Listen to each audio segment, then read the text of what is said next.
형제자매 여러분 안녕하세요. 오늘은 8월 9일 목요일 삶의 우선순위 이웃과 말씀 사랑이라는 제목으로 누가복음 10장 25절부터 42절까지를 묵상합니다. 25절 어떤 율법교사가 일어나 예수를 시험하여 이르되 선생님 내가 무엇을 하여야 영생을 얻으리이까. 자, 어떤 율법교사가 예수님을 찾아왔습니다. 근데요 예수님과의 만남과 그 대화의 목적이 시험입니다.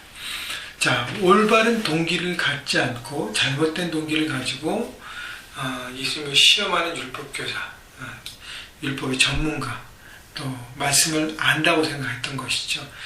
여기서 말하는 율법교사는 말씀을 본인이 잘 알기 때문에 말씀의 주인 되어서 살려고 하는 것 같아요. 그래서 나는 잘 알기 때문에 이 부분에 당시 정말 메시아라면 이 부분에 대해서 명확하게 내가 질문에 대해서 설명해야겠다는 잘못된 태도로 주님을 만납니다. 자, 그런데 예수님께서 다시 되질문하시면서 이 대화를 이끌어 가십니다. 예수께서 이르시되 율법에 무엇이나 기록되었으며 내가 어떻게 읽느냐.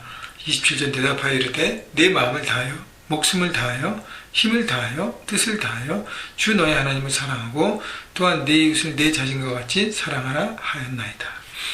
자, 율법교사는 율법에 대해서 정확히 그 핵심을 꿰뚫고 있었습니다. 율법은 10계명으로 대변되고 10계명은 두 가지의 골자로 정리됩니다. 하나님 사랑과 사람 사랑입니다. 그래서 율법사는 하나님을 사랑하는 것, 그런데 내 마음과 목숨과 힘과 뜻을 다하여, 다시 얘기하면 최선으로 내 중심으로 하나님을 사랑하는 것이죠. 그리고 똑같이 내 이웃을 내 자신과 같이 사랑하라. 사람 사랑을 얘기하고 있습니다. 그래서 예수님께서 칭찬하셨어요. 예수께서 이르시되 내 대답이 옳도다. 이를 행하라. 그러면 살리라 하시니. 자, 예수님께서 짚으신 것은 이것이 옳은 얘기다. 그러나 중요한 것은 이를 행하라. 그러면 살리라. 살리라는 것은 뭐 영원한 삶을 누린다는 것입니다. 영생은 나중에 죽어서 누리는 영원한 삶, 물론 그것도 맞지만 지금부터 천국을 누리는 삶을 우리 삶 가운데 그렇게 말씀대로 살아가야 함을 중요한 것입니다. 그래서 예수님께서 율법사가 부족한 것이 말씀을 모르는 것이 아니라 말씀대로 살지 않는 것인 것을 예수님께서는 정확하게 집어내십니다. 29절 그 사람이 자기를 옳게 보이려고 예수께 여짜오되 그러면 내 이웃이 누구니까. 자, 이 사람은 예수님께서 말씀하신 지 올바로 알았기 때문에 그렇게 살라고 말씀에 감동받지 않고 자기가 제대로 아는 것에 대해서 계속적으로 드러내려고 합니다. 내 이웃이 누구입니까? 내 이웃. 중심이 나예요. 나의 중심으로 내 이웃은 누구입니까?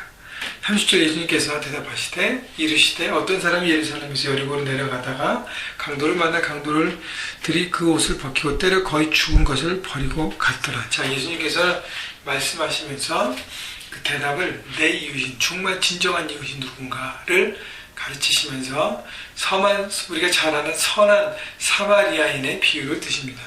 어떤 사람이 예루살렘에서 여리고로 내려가다가 강도를 맞고 거의 죽게 됐습니다. 31절 32절에 보면 마침 한 제사장이 그 길로 가다가 또 레위인도 그곳에 지나가다가 그것을 보고 피하여 지나갔습니다. 여러분, 제사장, 레위인은 유대인을 대표하는 사람 중에 하나입니다. 제사장은 누구예요?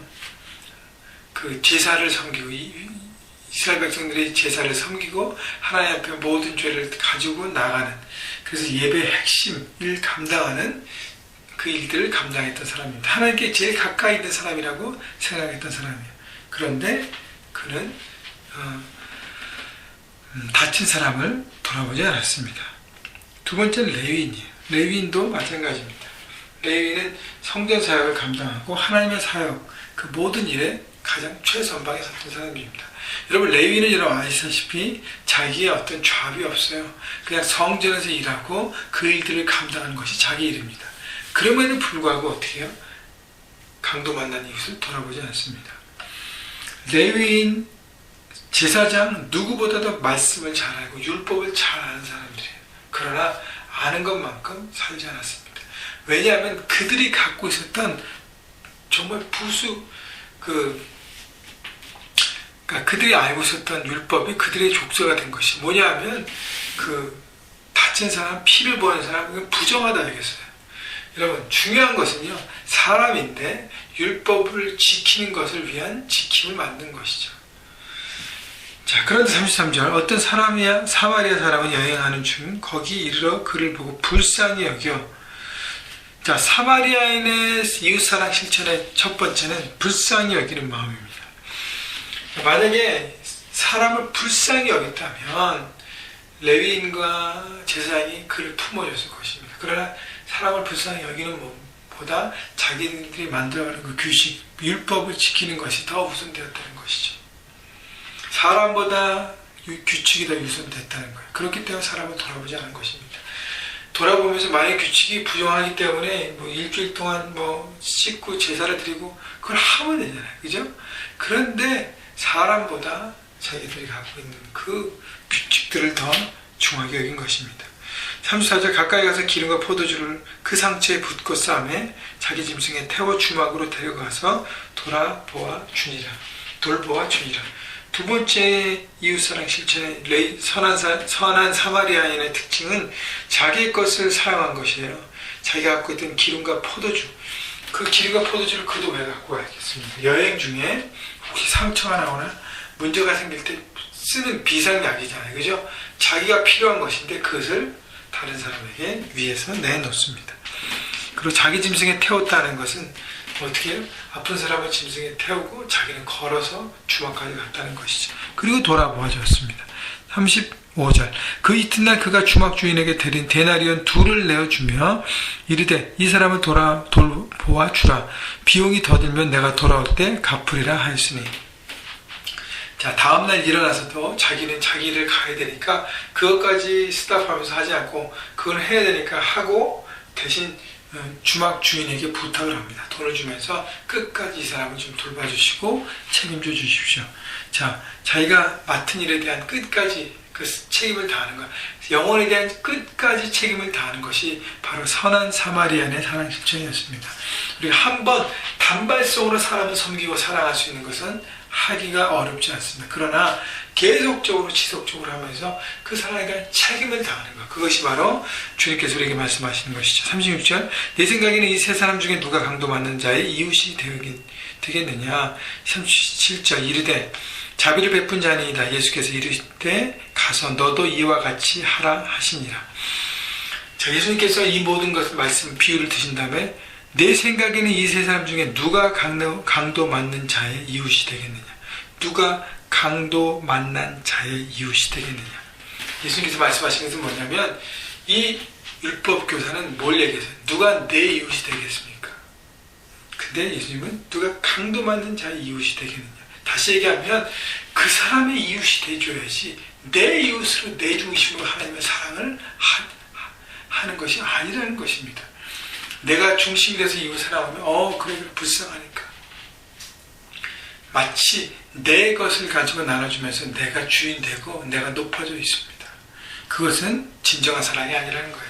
그 사람의 눈높이에서 그 사람에서 스탠바이 옆에서 그 사람을 돕고 사랑하는 것이 바로 올바른 이웃됨인 것입니다. 그 사람의 필요를 채워주고 그 사람의 눈높이에 섬기고 그 사람의 끝까지 책임지는 하나님의 사랑, 그것이 바로 하나님 주님께서 말씀하신 사람 사랑 실천인 것이죠. 그래서 예수님께서 뭐라고 말씀하세요? 이 율법교사에게 너도 이와 같이 하라 하시니 두 번째 강조하십니다. 삶은요, 이렇게 살라, 이렇게 하라. 바로 말씀을 아는 것보다 더 중요한 것은 말씀대로 살아가는 것입니다. 자, 38절부터 42절은 예수님께서 그 마리아와 마르다의 집에 초대를 받고 들어갑니다. 근데요, 39절에 마리아라는 동생이 있어 주의 발자취에 앉아 그의 말씀을 듣더니, 마리아는 주님의 발치 바로 아래서 주의 말씀을 듣습니다. 근데 마르다는 준비한 일이 너무 많아서 마음이 분주하고, 그래서 너무 일이 많은데 동생 마리아가 예수님 앞에 말씀만 듣고 있으니까 예수님 앞에 주님 말씀하셔서 저 동생 저를 좀 돕게 해주세요. 제가 너무 지금 할 일이 많습니다. 이거 막 예수님 섬겨야 되니까 막 분주합니다. 41절, 주께서 대답하여 이르시되 마르다야 마르다야 내가 많은 일로 염려하고 근심하나 42절, 몇 가지만 하든지 혹은 한 가지만이라도 족하니라. 마리아는 이 좋은 편을 택하였으니 빼앗기지 아니하리라 하시니라. 자, 예수님께서 마르다에게 말씀하신 것은 너가 너무 분주하다는 거예요. 그래서 염려하고 근심이 많다는 것입니다. 주님을 만나고 주님과의 교제와 말씀을 듣고 그 말씀대로 그 진리를 붙잡고 하나님의 기준대로 살아가기 위한 그 진리, 그 기초를 쌓는 것, 그 핵심을 붙드는 것에 분주하지 않고 다른 일, 너의 일에 너무 분주한다는 것이지. 그것이 설령 나를 위한 대접을 하는 것일지라도 너무 분주하다고 말씀하십니다. 여러분, 우리 삶 가운데 주님을 만나면 이 말씀 묵상, 주일 예배, 여러분 말씀이 있는 그 만남에 여러분 삶의 중심을 들으셔야 합니다. 너무 분주해서 너무 바쁘다고 하는 핑계로 하나님 말씀을 등한시한다면 여러분은 중요한 것을 놓치고 있는 것입니다. 여러분, 이웃사랑, 사람 사랑 실천, 한 영혼에 대한 책임을 다하는 것, 모든 것의 출발은 하나님을 사랑하고 하나님 말씀을 통해서 인격적으로 만남이 필요한 것입니다. 여러분, 하루에서 가장 중요한 시간, 말씀과의 만남의 시간을 들이십시오. 그리고 매일매일 성실하게 하십시오. 그때 온전한 하나님의 사람이 되어서 그래서 말씀 사랑을 온전히 실천할 수 있는 것입니다. 사람 사랑을 온전히 실천할 수 있는 것입니다. 여러분, 오늘도 여러분 주변에 있는 이웃들, 누가 그들의 이웃이 되어야 하는지, 내가 그들의 이웃이 되어야겠다는 생각으로 여러분 돌아보시면서 끝까지 영혼을 책임지시고 사랑을 나누신 여러분 모두가 되기를 바라고요. 이제 저희가 내일 모레 멕시코로 떠납니다. 사람 사랑을 실천하기 위해서요. 못 가시는 분들은 물질로 중보기도를 실천하고 있고 그렇게 하고 있습니다. 여러분, 그래서 가는 사람이나 보내는 사람이나 한 마음이 돼서 사랑을 실천하는 것이 너무 귀한 것입니다. 여러분, 이것에 우리 계속적으로 함께해서 하나님의 사랑을 온전히 이루어가는 저희 모두가 되기를 바랍니다. 여러분 모두를 주님의 이름으로 축복합니다.